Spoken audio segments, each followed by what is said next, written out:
ছাত্র জনতার অভ্যুত্থানে শেখ হাসিনা সরকারের পতনের পর সমালোচনার সৃষ্টি হয় আইনশৃঙ্খলা বাহিনীগুলোকে নিয়ে। দাবি ওঠে পুলিশ বাহিনী সহ আইনশৃঙ্খলা বাহিনীগুলোর ব্যাপক সংস্কারের। এসব জনদাবির মুখে বাংলাদেশ পুলিশ, র্যাব ও আনসার বাহিনীর পোশাক পরিবর্তনের সিদ্ধান্ত নিয়েছে অন্তর্বর্তীকালীন সরকার।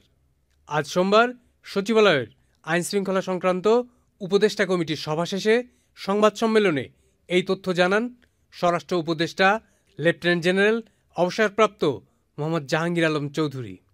পোশাকের সিদ্ধান্তটা হয়ে গেছে। আমরা বিজিবির জন্য একটা ড্রেস দিয়েছি, বিজিবি না, এই পুলিশের জন্য, র্যাবের জন্য এবং আনসারের জন্য।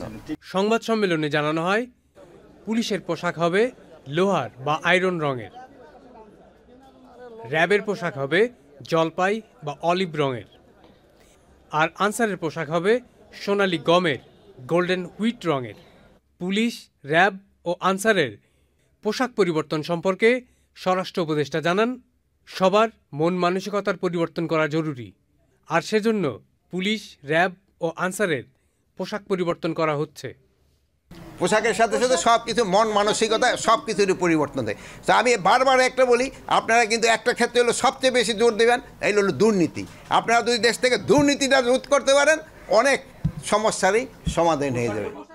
তবে এই পরিবর্তন হবে ধীরে ধীরে বলে জানিয়েছেন স্বরাষ্ট্র উপদেষ্টা লেফটেন্যান্ট জেনারেল অবসরপ্রাপ্ত মোহাম্মদ জাহাঙ্গীর আলম চৌধুরী।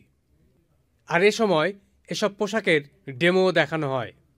শুধু তাই নয়, পুলিশকে জনবান্ধব করতে বাহিনীটির প্রশিক্ষণেও পরিবর্তন আনতে হবে বলে মন্তব্য করেছেন স্বরাষ্ট্র উপদেষ্টা। না, এটা বড় ধরনের টাকার সংকলন হবে না, ওই নর্মাল ড্রেস দেশমই হতে থাকছে না, এই আস্তে আস্তে এইভাবে আমরা করে দিব, যেন বড় ধরনের টাকার সমস্যাটা না হয়। Saiduzzaman Dipu, channel I.